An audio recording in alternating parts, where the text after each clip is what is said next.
Thanks for checking out the Brad and John Show podcast. This segment of the show is brought to you by John Combest's book, Stalking, Harassment, Internet Trolling, A Guide to Recovering and Rebuilding After Online Attacks. It's a great reference if you've ever been the unfortunate target of a social media attack.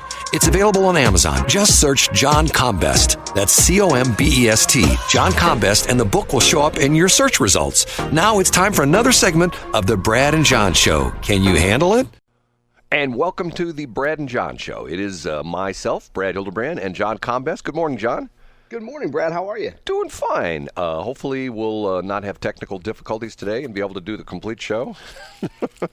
Hey, the show turns 18 episodes old today, Brad. So maybe we're reaching maturity. And on the podcaster, or not on podcast, but just on the podcast, we're up to I think episode 43 or 44 or something like that. Yeah, well, so that's the number of segments then, right? Yes. Nice, segments nice, yeah, very good. It's building. The library is building, Brad. Yes. The ammunition that people will eventually use against us is building.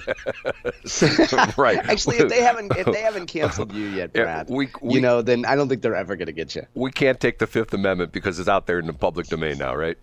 But the 14th Amendment might be used to keep us off the ballot, though, Brad. We'll talk about that for a minute. By the way, there's a thing I think I put on the Egbert website, something to do, or can't remember which one of the websites, that I've heard interesting quote. You're over the target when you're taking flak. That's exactly right. That's an old military maxim. Right. And if you know what flak is, in other words, they're shooting if you're flying. Like, go back and watch some of the World War II movies where the B-17s are flying, bombing Germany, and all the flak, which is the anti-aircraft guns. Now they call it AAA. It's not anti-aircraft, it's AAA. Anyway, be that as it may. Now, we start off the show, except for Monday when I screwed up, we start off the show by John giving his top three from johncombest.com. Now, John does this every single day since October of 2001. No, I didn't say 2021. I said 2001. So 22 plus years. He scours the internet and finds all sorts of information on what's hot in the state of Missouri, legislators, what's going on in Jefferson City, what's going on in the various cities around the country or around the state that have an impact. And John is here with his top three. The number 3 story today is one that's near and dear to Brad's heart, and it involves electric vehicles. There's a company in Fredericktown, Missouri, which is south of the St. Louis area, announced that it just got a little over $200 million in investment from a London-based company to begin mining cobalt out of a former lead mine in Fredericktown, Missouri. Interesting. Yeah. So, the company cited the fact that there's, the Biden administration now has Brad knows more about this than anyone, but a tax incentive for electric cars. Isn't it $7,500, Brad, if I recall correctly? Well, it depends. Matter of fact, it's sort of weird because of the fact that there's been some problems with that, because you know who John Stossel is? Oh, yeah, of course. Okay, do you know the thing he did on electric cars? It's probably, 6 or 7 years ago. I don't know that story. He went and bought a golf cart, literally a golf cart, not a car, a golf cart, and the federal government paid 100% for it. And, nice. Good for John. But it was some goofy loophole in the law where, once again, if you and I were going to come up with a rule, we'd say, okay, if your car has an engine bigger than 3 liters, you're going to pay X, and if it's just smaller than 3 liters. But the government would say, if your car has more than 3 liters and has 2 doors and a trunk lid, which is power operated, they just make things complicated. Yes, so yeah. I don't know exactly. Or they make it extremely specific to help whoever they want to help. Right. I'm not sure that there is a set amount anymore. I think it varies from car to car and stuff like that. And I see. Yeah, but that's really interesting. And so now, by the way, the lead was a quote from Governor Parson, which I can assure you that Governor Parson did not write it. Has no idea who wrote it, has no idea what's going on. Maybe we get to that after the top 3 things. I've been involved in writing quotes for a number of government officials before, coming from the corporate side. Right. And the back and forth between your corporation and the governor's office or the senator's office, whoever, is real sausage making. Maybe we get to that when we're done. But so the number 2 story today comes from the public radio station in Kansas City, which is KCUR. A group of pro-Palestinian students is upset with University of Missouri Kansas City administrators because they say that the administration is not doing enough to, quote, protect, unquote, the students' right to protest, hold anti-Israel, pro-Palestine protests on campus. Specifically, they want the university to do things like pick up the tab for having a bigger police presence. They want the university to come out with a statement that's essentially pro-Palestine and calling for a ceasefire. And it's, a pretty good example of a student organization leaning unhappy with the administration for not doing enough to support them. And number one is? The number one story today is about Missouri's presidential primaries and caucuses. The Springfield News Leader has a pretty good overview today of the entire 2024 election calendar. The main takeaway is that this year there will not be a Republican primary. There will be Republican caucuses.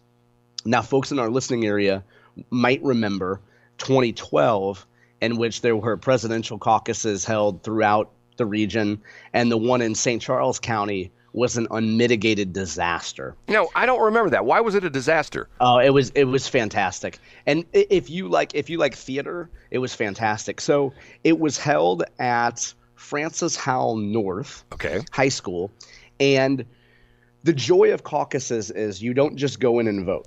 You go in there and leaders of different factions attempt to make their case to voters. Then there's always an argument about procedures. So I've been a part of this process in the 1996 caucuses. I was a part of it in 2012. And excuse me, in 2012, the unique factor was that there were a lot of Ron Paul supporters showed up. So they were folks who historically hadn't been involved in Republican politics. There was a lot of new blood coming in. So you had the Mitt Romney forces, if you could call anybody that supports Mitt Romney a force, traditional Republicans versus Ron Paul Republicans, and you just had a bitter fight in the first 30 seconds of who would actually get to be nominated for chair. In fact, the LA Times, I'm not trying to toot my own horn here, Brad, but I was live tweeting from the event, and a reporter from the LA Times wrote about my tweets. I just called it. It was an unmitigated disaster, and it was pandemonium. And the police ended up coming, and Oh, John disappeared. Oh, here we go again. Okay. Oh, are you back? You disappeared. I'm here, Brad. And the police showed up, here. And then you were gone. Yeah, the police showed up, and eventually the Missouri Republican Party declared the results of that first caucus to be void, and ended up having another event, I think a month or two later, which I also attended, that was a lot more civilized, that didn't feature any screaming or pushing or people ripping hats off each other and throwing them, which happened at the first one. So the Democrats, to give them credit, have a little bit easier of a system. They're just going to go in on March 23rd and just vote in a primary, and whoever wins. Well, but Republicans throughout the state will be meeting in caucuses, and there will be hijinks, there will be fireworks, there'll be hurt feelings, and probably some allegations of wrongdoing, which will lead to lawsuits. Now, let me go back to what you said. The Democrats are going to vote. Is it like voting? Is it Joe average citizen can vote, or just the That's a great question, Brad. So what both parties, what Democrats and Republicans have set up, both parties have it set where before you can either attend the caucus or you can vote in the Democratic primary, you have to sign a piece of paper or electronically sign a piece of paper that swears that you are indeed a legitimate Democrat or a legitimate Republican. So they don't want the classic primary where the Republicans move over to a Democratic ballot and essentially vote for the weakest candidate. Correct? Is that the kind of thing they're trying to avoid? That's exactly right. Now, what is bound to happen, Brad, is that in March there will be voters that don't like the outcome of a Republican caucus, who then are able to show that there are a handful of Democrats in the community who, might have run as a Democrat before or gave to Democratic candidates. And then they'll unearth those donation records and say, see, this entire system is wrong because there were Democrats voting here. It is a messy process. Why don't, here's my dumb question. Why don't they just let us go to the polls and vote? Mm-hmm. Well, because if you're a Republican committee person in St. Charles County or anywhere around the state, I think that the caucuses are an opportunity for you to show your strength, and in defense of people who really like caucuses. And I would say, by the way, I'm exactly in the middle. I don't want to sit in a room for 7 to 8 hours and deal with all this stuff. And I'm not sure if I'm going to go or not. But the advantage of a caucus is that you only have the true believers there. You have the people. You're not going to sit in a crowded auditorium for 6 or 7 hours unless you really believe in improving the Republican Party or standing up for the Republican voice. The counter argument to that is that normal people aren't going to give an entire Saturday when their kids have baseball games and volleyball games and gymnastics to go sit in an auditorium for 6 or 7 hours. Well, see, I guess I'm the latter, not the former, because not that I don't want to sit in an auditorium for 6 or 7 hours. I'm just saying, just put it on the ballot. I mean, we vote for all this goofy stuff anyway. We vote for a board of education and stuff like that. Why couldn't they just put it in the April municipal ballot? I just. You and I talked about this yesterday, the ranked choice voting, and I'm thinking to myself, years ago I had a boss who would always tell us KISS, K-I-S-S. You know what KISS stands for? Keep it simple, stupid. Exactly. Why do you have to complicate things? Yeah. And the sad part of it is, let's not sound like we are, of a higher class or higher intellect, but there are some people that they're lucky if they understand how to go vote. You know what I'm saying? Right. Yeah, absolutely. But I think, Brad, and Democrats would say that, and there are Democrats in other states that have caucuses and not primaries. But Democrats in Missouri would say that Republicans are consistently trying to minimize turnout for any sort of election, including their own caucuses. Well, I heard, I listen to radio all day long. I listen to podcasts. And yesterday I heard an interesting quote. I'm not going to, and here's the crazy thing. I can't remember who said it, but the quote was, the farther away you get from election day voting, the more chance of corruption in the system. And the idea being that is, if you have 1 day of voting, we go back to, if you want to vote, you show up on the first Tuesday of November, and everybody shows up. But if you say, okay, we're going to let people vote a week ahead of time, and then that becomes 2 weeks, and then it becomes a month, that there's more chance for corruption because of the fact that you don't have, when you think about it, it makes perfect sense, because if you got a bunch of bad actors who are going to try, and I'm not trying to say like I'm Donald Trump or anything like that, but let's be honest. There are shenanigans going on, of course there are, in voting. And the classic example is right here in the city of St. Louis, where remember the Franks election that got overturned? You know what I'm talking about? You mean Bruce Frank? Yes. The guy who was who became a name in the Ferguson protests, and ran against a woman who was a state rep. You probably know who that was. What's the name? Gosh, off the top of my head.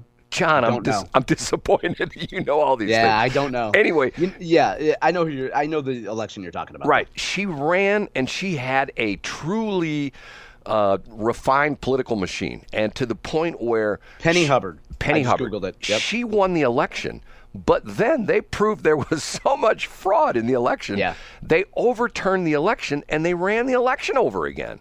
And we're not talking like people saying, well, there's people stealing votes. There's people showing up at 3:00 in the morning with Ryder trucks full of votes. No, this was unmitigated fraud where essentially I think one of the biggest things was, if I'm not mistaken, her family owned apartment complexes. I think this was the deal. And correct me if it was absentee ballots. Right. And what they would do was, her managers of the apartment complexes would knock on people's doors and say, hey, do you have an absentee ballot? You know what? We'll take care of that for you. And people would give them their ballots. Remember that story? Yeah, they would fill it out. And right. Now, to be fair to Penny Hubbard, and I can't believe I'm starting a sentence that way. To be fair to Penny Hubbard, ballot harvesting in Democratic areas of the region has gone on forever. When I was involved in campaigns in the 1990s, when that was my life, we would have folks, Brad, you remember this area well, off of in Spanish Lake, off of Spanish Pond Road, there's a home for folks who are disabled, for older folks.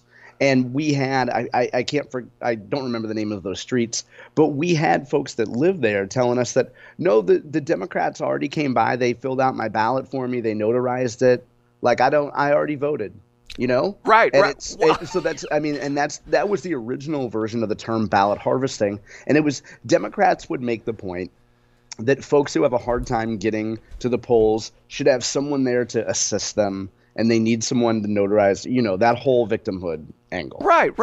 Well, but see, there was something the other day that came out just the other day. You know, I hear these things and I try to source them so you and I can talk about it. That there was some research that came out that in the 2020 election, they said 1 out of 5 absentee votes was fraudulent. And I'm going like, holy cow. You know, you start thinking about that. That's 20%. And so even if that number is exaggerated by 2, that's still 10%. Yeah, I know. It's still a huge amount of ballots. I mean, it's crazy, and to the point where you know, I guess the thing that bothers me on a personal basis, this is a carryover from my old show with Shelley. Okay, about a year ago, I lost my wallet. Okay. I have this little Ridge wallet that has all my credit cards and all my ID cards and stuff like that. And the crazy thing about it is, to this day, it's somewhere. Nobody has it. It's somewhere that I was, because of the fact that I never canceled any of my credit cards, and no charges have ever shown up. So you know darn well that if somebody would find my wallet and I never got it back, there would be charging the cards, okay? Sure. So it has taken me a year to get all my IDs. And the other day, I've got one, matter of fact, I shouldn't tell the story, but I will. I had to go to, last week it was my driver's license. I now have a temporary driver's license. You know, and be honest with nice. you. Well, I have a temporary. It's like you're 16. You know, no, I have a temporary in the respect that now, you know, when you get your driver's license, you go to the driver's license bureau. They used to hand it to you right there. Now it has to come from someplace in Georgia or stuff like that. So I've got a paper temporary license, okay? It took me 3 times going to the driver's license bureau to get all the crap that I needed. 3 times I had to show up. Yeah. Now, the crazy part of it is I have a non-driver's license, which is current, which has all my information, has my driver's license number, but they will not take that information off the state-issued non-driver's license and transfer it over to the driver's license. And the crazy thing about it is the guy who's sitting there at the counter who's got my account up, he sees that I have a current driver's license. It's not suspended. All my documentation is there in the computer, but he can't give me the license because I have to bring them the paper copies. And the worst part of it was I had to get a copy of a payment, and I won't say what it was, but a government payment. And I go to that government agency. The lady prints it off for me. I take it back to the driver's license bureau, and the guy says, "We can't accept that. You got that off the internet." I go, "No, I went down to St. Louis County and got that." He goes, "No, you didn't. You got that off the internet. We have to have the official one with the official St. Louis County logo on it." I had to go back to St. Louis County, sit in line for 35 minutes, and the lady said, "Here's what I got from you this morning. Can you give me the real deal?" "Well, that's what we give out." I go, "They won't take it." So she huddles with her supervisor, and they put something together, and out of the printer comes a document, the same document with a logo on it. I go back to my driver's license, and I get my driver's license. I've done the same song and dance, Brad, but you know why it doesn't change is because your time has no value. Right. It doesn't matter how long people wait. It's now you would think that for the sake of efficiency, imagine in your interaction how much time at the office was wasted, of employees' time was wasted because the systems don't talk to each other. Well, and once again, it's to the point where if it's in the computer system and the guy is sitting there looking at my documents, why can't he just hit a key and go, "Okay, fine. I've got to show him again." Okay. And his response was, he says, this is sort of scary. He says it's in the computer system, not for us, but for the federal government. And I'm going, of course, that's sort of spooky. They know what you've been talking about on Egbert. Right, they know. Okay, we have to take a break at 7:21.